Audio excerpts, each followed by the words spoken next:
आप YouTube channel देख रहे हैं, मैं इमरान खान हूँ। नाज़रीन, पाकिस्तान के मीडिया को अगर आप देखें रोज़ाना की बुनियाद पे, तो उस पे जो पाकिस्तान में बड़े बड़े इश्यूज़ हैं उनके बारे में बात नहीं हो रही। ये नहीं, पाकिस्तान में जो ऑपरेशन चल रहा है उस पर बात नहीं हो रही, बलूचिस्तान की सूरत हाल उस पर बात नहीं हो रही, जबरी तौर पर लोग लापता हैं उस पर बात नहीं हो रही, अदालतों में इंसाफ की फराहमी नहीं हो रही, उस पर बात नहीं हो रही। अगर पाकिस्तान तहरीक इंसाफ को आप माइनस करें तो पाकिस्तान के मीडिया में इस वक्त कुछ भी नहीं बचता। ऐसा लगता है कि सारी की सारी जो फोकस है या सारी की सारी जो तवज्जो है वो पाकिस्तान तहरीक इंसाफ को तबाह करने पे है। यानी अगर पाकिस्तान के मीडिया को आप रोज़ाना देखें तो वो क्या पूछ रहे हैं कि पाकिस्तान तहरीक इंसाफ के अंदर क्या चल रहा है।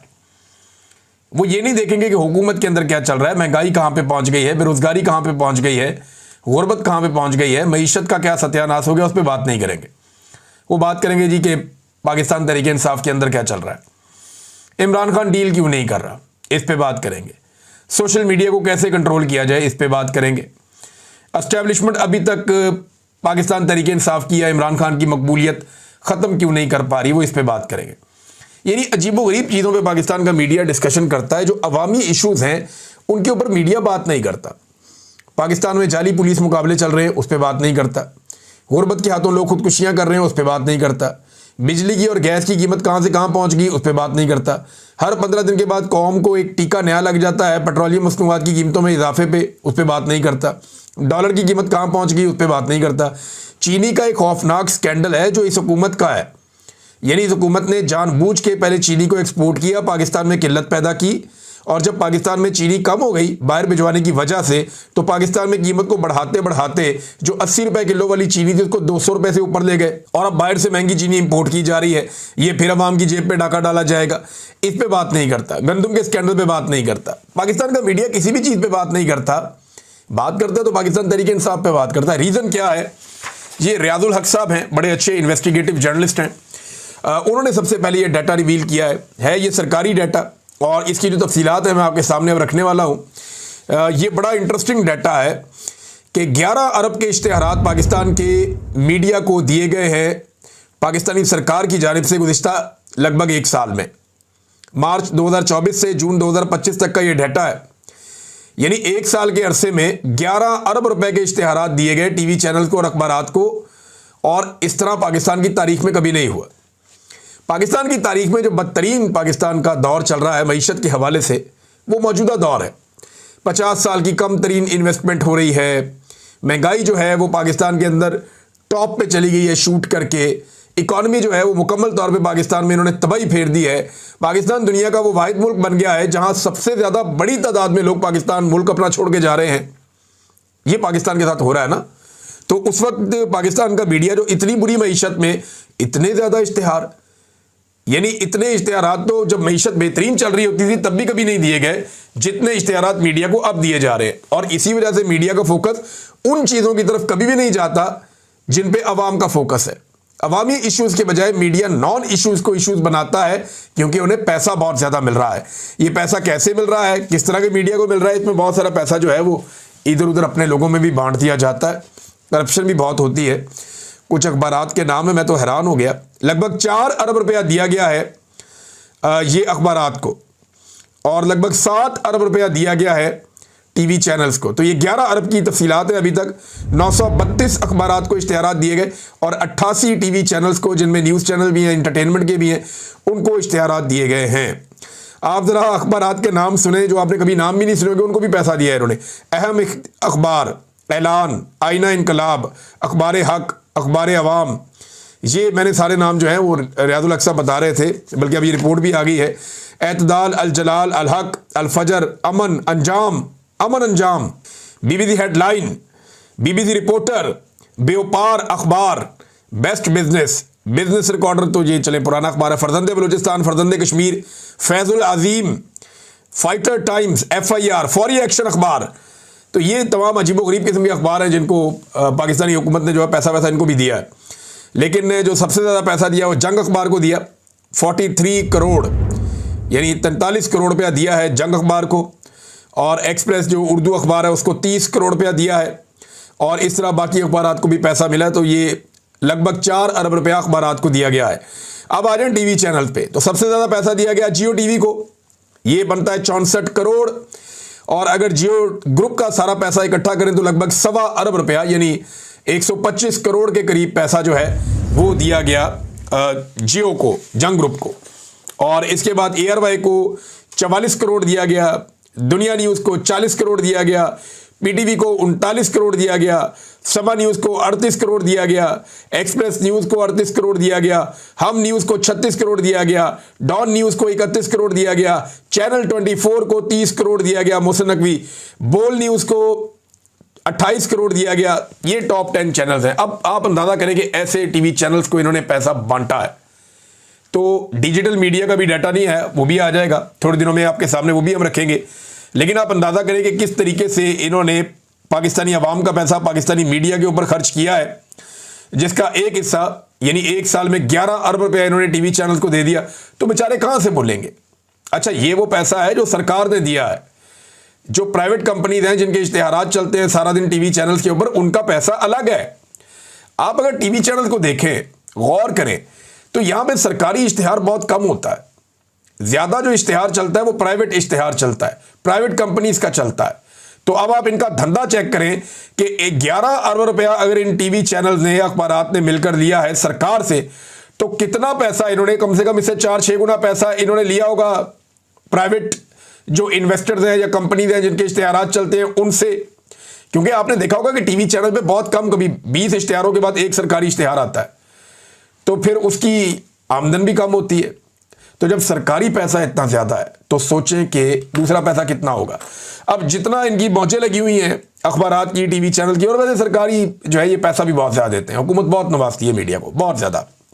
इमरान खान के दौर में इस तरह मीडिया को नहीं नवाजा जा रहा था, जिसकी वजह से मीडिया नाराज भी था। तो ये आज वजह आपके सामने है कि क्यों मीडिया अवामी इश्यूज के ऊपर बात करने की बजाय सिर्फ उन चीज़ों पे बात करता है जिन चीज़ों पे मौजूदा हुक्मरान चाहते हैं या एस्टेब्लिशमेंट चाहती है कि बात हो। 9 मई की सजाओं के हवाले से नादरीन सख्त रद्द-ए-अमल आ रहा है, यानी बार बार रद्द-ए-अमल आ रहा है। जिन लोगों ने प्रेस कॉन्फ्रेंस की थी, मिसाल के तौर पर अंदलीब अब्बास थी, मुराद राज थे, चौहान साहब थे रावलपिंडी वाले, या परवेज़ खटक साहब थे, या और बहुत सारे लोग थे, जिन लोगों ने प्रेस कॉन्फ्रेंसेस की वो लोग निकल गए, देखें बाइज्जत बरी हो गए, उनकी जान छूट गई, उनके ऊपर केसेस ही नहीं चले। यानी एक तरह के मुकदमात कई लोगों पे बने थे कि ये आदमी बंदूक लेकर आया, ये दूसरा भी लेकर आया, इसने ये किया, उसने भी ये किया। तो उनमें से जिसने प्रेस कॉन्फ्रेंस कर ली और नून लीग या कोई और जमात ज्वाइन कर ली, वो बंदा बच गया, उसकी जान छूट गई। और जिस बंदे ने प्रेस कॉन्फ्रेंस नहीं की, उसने कहा जी मैं इमरान खान का साथ दूंगा, उसको अदालत ने सजा दे दी। ये एक बड़ा अजीबोगरीब क्राइटेरिया है। आप गौर करें कि एक ही तरह का जुर्म 2 लोगों ने किया। एक आदमी ने कहा जी मैंने भी ये जुर्म किया, दूसरे का भी वही जुर्म है, दोनों का सेम है, दोनों पे एक ही इल्जाम है। एक जो है वो ये कह देता है कि जनाब मैं इस पॉलिटिकल पार्टी के साथ नहीं हूं, उसका जुर्म खत्म। दूसरा कहता है जी मैं इस पॉलिटिकल पार्टी के साथ हूं, उसका जुर्म जारी है, और उसके ऊपर जनाब सजा भी हो जाती है। तो बहुत ज्यादा लोगों ने जो है वो इसके ऊपर रद्द-ए-अमल दिया है। हर तरफ से रद्द-ए-अमल आ रहा है, पाकिस्तान तहरीक इंसाफ का भी, सोशल मीडिया पे भी, नेशनल और इंटरनेशनल लेवल पे भी इसका रद्द-ए-अमल आना शुरू हो गया है। लेकिन एक रद्द-ए-अमल इसका नून लीग ने भी दिया। जरा ये नून लीग का रद्द-ए-अमल अगर आप वीडियो देखें ना, जाके जो ज़हीम लगारी साहब का चैनल है वहां पे आप जरूर देखें। ज़हीम लगारी साहब एक बड़े अच्छे जर्नलिस्ट हैं और इन्हें ISI ने अगवा कर लिया था 1 हफ्ते के लिए, और इनके साथ बड़ी सख्ती भी की गई थी उस वक्त। तो ज़हीम लगारी साहब आजकल एक मिशन पे हैं जहां पे नून लीग वाले इकट्ठे होते हैं, जाके उनके इंटरव्यू करते हैं। थोड़े दिन पहले नून लीग ने एक जलसे की अनाउंसमेंट की, ये गए, जाके माइक निकाला, लोगों से पूछा, तो लोगों ने कहा जी हम तो यहाँ तमाशा देखने आए, हमारा तो नून लीग से कोई ताल्लुक ही नहीं है। तमाशा क्या देखने, इनका तमाशा देखने, हम तो इमरान खान को सपोर्ट करते हैं। अभी जब इन्होंने ये नून लीग ने बंदे बंदे इकट्ठे किए कुछ, और उनके हाथों में 9 मई के हवाले से बैनर पोस्टर पकड़ा दिए और उन्हें कहा जी खड़े हो जाए एहतजाज करने के लिए, तो लोग आ गए, खड़े हो गए, पता नहीं कहां से मजदूर उठा के ले आए थे वो। अब वो बेचारे लोग अपनी रोटी के चक्कर में आए थे। उनसे जब ज़हीम लगारी साहब ने पूछा जनाब आपने 9 मई की मुजम्मती पोस्टर और बैनर अपने हाथ में आपने उठाए हुए हैं, तो आप बताएं कि 9 मई को हुआ क्या था। सादा सवाल, 9 मई को क्या हुआ था। तो जितना इंटरव्यू है मैं सुन के हंसता ही गया हूं, किसी को पता ही नहीं कि 9 मई को क्या हुआ। बल्कि एक आदमी ने यह कह दिया कुरान पाक की बेहुरमती की गई थी। ये न्यूज़ बेचारे को ये बताकर लाए हैं कि किसी ने कुरान पाक की बेहुरमती की है, ये पोस्टर हाथ में पकड़ो, आओ एहतजाज करें। वो बेचारा एहतजाज करने के लिए आगे, वो पढ़ा लिखा आदमी नहीं था। यानी 9 मई के हवाले से लोगों से सवालात किए गए तो लोग बता ही नहीं पा रहे थे कि 9 मई को हुआ क्या है और किसने क्या किया है, या वो यहां पे पहुंचे क्यों हैं।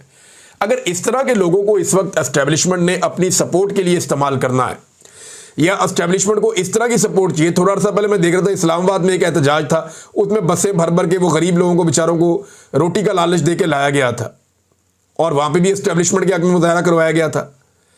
अगर ये करना है तो जो मिडिल क्लास की एक सपोर्ट होती थी हमेशा पाकिस्तान की मिलिट्री एस्टेब्लिशमेंट के साथ या पाकिस्तानी इदारों के साथ, एक मिडिल क्लास की एक सपोर्ट होती थी, वो सपोर्ट खत्म हो गई। जो पढ़े लिखे लोग हैं वो सारे के सारे एस्टेब्लिशमेंट के खिलाफ हो गए और पढ़े लिखे लोग इस नतीजे पे पहुंचे कि पाकिस्तान के मसाइल के लिए पाकिस्तान की एस्टेब्लिशमेंट रिस्पॉन्सिबल है, लिहाजा वो नाराज हो गए और अब वो एस्टेब्लिशमेंट के पीछे अपना टाइम ज़ाया नहीं कर रहे। वो निकलकर एस्टेब्लिशमेंट के लिए ना आवाज़ उठाते हैं, ना उनके लिए एहतजाज करते हैं, ना उनके हक में बाहर निकलते हैं। तो फिर इस तरह के मजदूरों को, जो नॉर्मली पुरानी रवायती पॉलिटिकल पार्टीज जिनके पल्ले ही कख नहीं है, वो बेचारी जिस तरह के मजदूरों को इकट्ठा करती थी, पैसे वैसे दे के चले जाते थे अड्डे पे, देख लेते थे कि 100-150 आदमी वेला बैठा हुआ है, तो उन्हें कहते थे ये दिहाड़ी मिलेगी सबको, तो सबको दिहाड़ी दे के सबके हाथ में एक एक पोस्टर पकड़ा के वो बस में बिठा के ले जाते थे, ले जाके अपना मुजाहरा करा के वापस छोड़ देते। पैसे वाले लोग हैं ना, सियासतदान। अब यही काम जो है वो एस्टेब्लिशमेंट के लिए किया जा रहा है और PMLN कर रही है।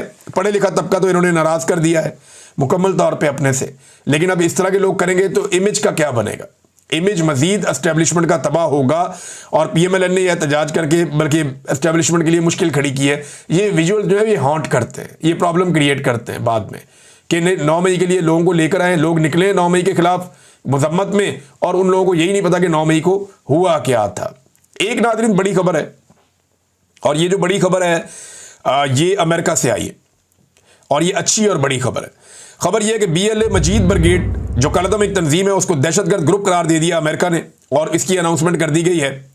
ये भारत के लिए एक और धचका हो सकता है, क्योंकि पाकिस्तान हमेशा इल्ज़ाम लगाता है कि बलूचिस्तान में जो कुछ भी हो रहा है उसके पीछे भारत मुलव्विस है और पाकिस्तान हमेशा ये कहता रहा है कि पाकिस्तान के अंदर हालात की खराबी के पीछे भारत का हाथ है और भारत ने पाकिस्तान के लिए मुश्किलात पैदा की हैं बलूचिस्तान में। बल्कि वो जो कलदम तंजीमें हैं या दहशतगर्द हैं या TTP हैं उन्हें फितनतुल खवारिज कहते हैं, लेकिन साथ वो ये कहते हैं कि भारत के हमायत याफ्ता फितनतुल खवारिज। तो ये एक ग्रुप जो है इसको दहशतगर्द करार दिया गया अमेरिका में। पाकिस्तान की कामयाबी है, भारत के लिए एक धचका हो सकता है, लेकिन देखिए ये एक मौका भी है कि जैसे जैसे आप दहशतगर्दों को दीवार के साथ लगाते हैं, उनके खिलाफ कार्रवाई करते हैं, बिल्कुल उसी तरह आपको जो जमहूरियत पसंद लोग हैं उनको आगे लाना चाहिए। जो रियासत के साथ बात करना चाहते हैं उनके साथ बात करनी चाहिए, जो नौजवान है उन्हें सीने से लगाना चाहिए और जो जबरी तौर पे गुमशुदगियों का एक सिलसिला है वो बंद करना चाहिए। जो भी काम किया जाए वो कानून और इंसाफ के मुताबिक किया जाए, आइन और कानून के दायरे में रहकर किया जाए, तो बलूचिस्तान और कबायली इलाकों के जो मसाइल हैं वो जल्दी हल हो सकते हैं। कबायली इलाकों में जरगे एक बहुत बड़ा फैक्टर है, वहाँ पे जरगों के जरिए मसाइल हल हो सकते हैं, जबकि बलूचिस्तान में वहाँ के नौजवान ये कहते हैं कि हमें अदालत के मुताबिक, आइन और कानून के मुताबिक आप चलें, जबरी तौर पे लापता करने का सिलसिला बंद किया जाए। नाज़रीन, अवामी नेशनल पार्टी इस वक्त शदीद मुखालफत कर रही है फौजी ऑपरेशन की जो खैबर पख्तूनख्वा में हो रहा है। इससे पहले अवामी नेशनल पार्टी जो है वो फौजी ऑपरेशन की बहुत बड़ी हमायती भी थी, लेकिन एक खूबी है ANP में, वो ये है कि जब इन्होंने हमायत की मिलिट्री ऑपरेशन की तो खुल्लम खुल्ला हमायत की थी, खुल खुला कर। इन्होंने कहा ठीक है जी हम हमायत कर रहे हैं, ये ऑपरेशन की भी हमायत कर रहे हैं, इसकी भी कर रहे हैं, इसकी भी कर रहे हैं। और जो असवंद यार वली हैं उन्होंने स्टेटमेंट दिया था कि हम ऑपरेशन राह रास्त, ऑपरेशन राह नजात, ये जितने ऑपरेशन हो रहे हैं हम इन सब ऑपरेशन की हम हमायत करते हैं। ये ANP ने खुलकर कहा था और आज जब वो मुखालफत कर रहे हैं वो भी खुल्लम खुल्ला कर रहे हैं। गंडापुर साहब जो हैं वो अवाम में आकर मुखालफत करते हैं ऑपरेशन की और पसे पर्दा जो है अमलन वो ऑपरेशन की हमायत करते हैं। अब जैसा कि अली अमीन गंडापुर साहब के मुशीर इत्तलाआत हैं बैरिस्टर सैफ, उन्होंने कर्फ्यू लगाने के मामले की तस्दीक कर दी। पूरे खैबर पख्तूनख्वा में तो नहीं लगा, लेकिन ये कि बाजोर और मिरनशाह के इलाकों में कर्फ्यू लगाया गया है और याद रहे आपको कि वहाँ पे ऑपरेशन की एक्टिविटीज चल रही हैं।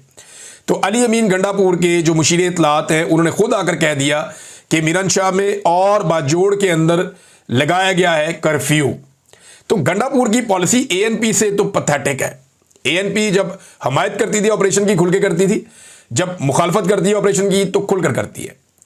लेकिन गंडापुर साहब ये करते हैं कि अवाम में आके ऑपरेशन की मुखालफत करते हैं, लेकिन पसे पर्दा वो ऑपरेशन की हमायत करते हैं और खुलकर वो बात कर नहीं सकते जो प्रैक्टिकली वो कह रहे हैं वो कर नहीं सकते।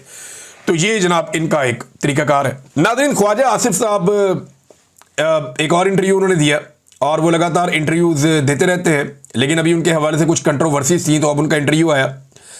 माजी में ख्वाजा साहब जो है सिविलियन सुप्रीमेसी के दावे किया करते थे, नारे मारते थे कि सिविलियन सुप्रीमेसी होनी चाहिए। अब वो हाइब्रिड सिस्टम के लिए नारे लगा रहे हैं और इस दोगले मॉडल की तारीफें कर रहे हैं। यानी उन्होंने कहा ये गॉड गिवन अरेंजमेंट है, ये अल्लाह ताला का दिया हुआ एक अरेंजमेंट है और ये डिलीवर कर रहा है। ख्वाजा आसिफ का ये सोचना है। वैसे ये अशराफिया को डिलीवर कर रहा है। पाकिस्तान तो 44% जो है गुर्बत की लकीर से नीचे चले गए हैं। पाकिस्तानी बहुत बड़ी तादाद में पाकिस्तान छोड़ छोड़ कर जा रहे हैं। पाकिस्तान से सरमायाकारी बाहर जा रही है। मईशत का बेड़ा गर्क हो गया है। पेट्रोल, आटा, घी, दाल, दुनिया की हर चीज़ जो पाकिस्तान में अवेलेबल है सारी महंगी हो गई। तो आम आदमी को तो डिलीवर नहीं कर रहा, अशराफिया को ये निज़ाम डिलीवर कर रहा है। अगर आम आदमी को डिलीवर करता तो वो नज़र भी आ जाता। आहिस्ता आहिस्ता ख्वाजा साहब जो है वो इस निज़ाम को जवाब दे रहे हैं और ऐसा लगता है कि आने वाले दिनों में कोई आइनी तरमीम हो जाएगी या कोई कानूनी तहफ़्फ़ुज़ फराहम कर दिया जाएगा। फ़ौज के हुकूमत में जो वजूद है उसको एक आइनी तहफ़्फ़ुज़ फराहम कर दिया जाएगा। और ये जो रोमांस इस वक्त चल रहा है ना मिलिट्री एस्टेब्लिशमेंट का और पॉलिटिकल पार्टीज़ का, ये सिर्फ इमरान खान की वजह से चल रहा है। अगर इमरान खान का फैक्टर ना हो तो ये रोमांस कभी भी ना चले, क्योंकि पाकिस्तान की पॉलिटिकल पार्टीज़ जानती हैं कि एस्टेब्लिशमेंट के साथ बैठने की वजह से एक बदनामी होती है और अवाम के अंदर मकबूलियत में कमी होती है। लेकिन उनके पास दूसरा चारा कोई नहीं है, क्योंकि मकबूलियत इमरान खान के पास है। और अगर ये एस्टेब्लिशमेंट से दूर हो जाएंगे तो एस्टेब्लिशमेंट भी कमज़ोर हो जाएगी और ये पॉलिटिकल पार्टीज़ भी कमज़ोर हो जाएंगी और इमरान खान इन सारों को बारी बारी खा जाएगा। लिहाजा इमरान खान का खौफ ऐसा है कि वो इन सारों को इकट्ठा किए हुए, और ये बात बार बार लोग कहते हैं, इमरान खान साहब को कुछ ऐसा करना पड़ेगा या इनको अपना खौफ तोड़ना पड़ेगा कि पॉलिटिकल फोर्सेस मिलकर पाकिस्तान की एस्टेब्लिशमेंट को धक्का देकर बाहर निकालें इस गलत काम से जिसके अंदर वो पड़ गए हैं। उनका काम सिक्योरिटी का है, वो अपना काम सिक्योरिटी का करें। ये कारोबारी ज़िंदगी, ये मामलात ज़िंदगी, ये हुकूमत, ये इंतज़ामी मामलात, ये सारे के सारे सिविलियंस के चलाने के हैं। ये मामलात इन्हें वापस दिए जाएं।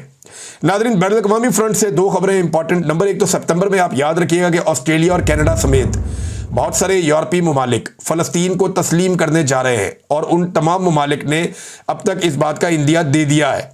एक बहुत बड़ी डेवलपमेंट है और इस वक्त पूरी ज़मीन पे किसी से इतना जुल्म नहीं हो रहा जितना गज़ा में फ़लस्तीनियों के साथ जुल्म हो रहा है। हाल ही में वहाँ पे अल-शिफ़ा अस्पताल के करीब एक हमला किया गया। अल जज़ीरा के 5 सहाफ़ी उसमें शहीद हुए हैं।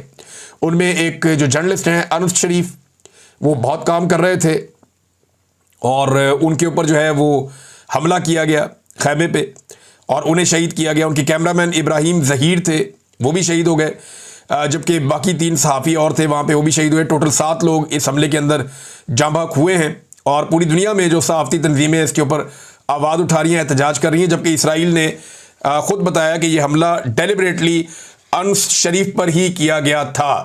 अनस शरीफ जो है वो एक बड़े मेहनती सहाफ़ी थे और वो कई मरतबा ये बता भी चुके हैं कि उनकी जान को यहाँ पे ख़तरा है, बल्कि उन्होंने एक पैगाम भी छोड़ा था कि गज़ा को याद रखिएगा और वो ये कहते थे कि यहाँ उनकी जान जा सकती है। तो अनस शरीफ जो है वो शहीद हो गए हैं और गज़ा की सूरत हाल इंतहाई मखदूश है। वहाँ भूख है, अफलास है, पानी नहीं है, लोग भूखे और प्यासे हैं, लोग डरे हुए हैं, लोग खौफजदा हैं, परेशान हैं। हर वक्त उनके ऊपर अटैक होते रहते हैं, हमले होते रहते हैं, लेकिन वो अपनी सरजमीन को छोड़ने के लिए तैयार नहीं हैं। वहाँ पे डटे हुए हैं और उनके ऊपर एक बदतरीन तारीखी नौयत का अटैक किया जा रहा है इसराइल की जानिब से। और इसी वजह से जो यूरोपीय ममालिक हैं या ऑस्ट्रेलिया और कनाडा है, उन्होंने ये फ़ैसला किया है कि अब वो फ़लस्तीन को बतौर एक रियासत तस्लीम करेंगे। ये एक बड़ी डेवलपमेंट है। अब तक इतना ही। अपना ख्याल रखिएगा, अपने इस चैनल का भी। अल्लाह हाफ़िज़।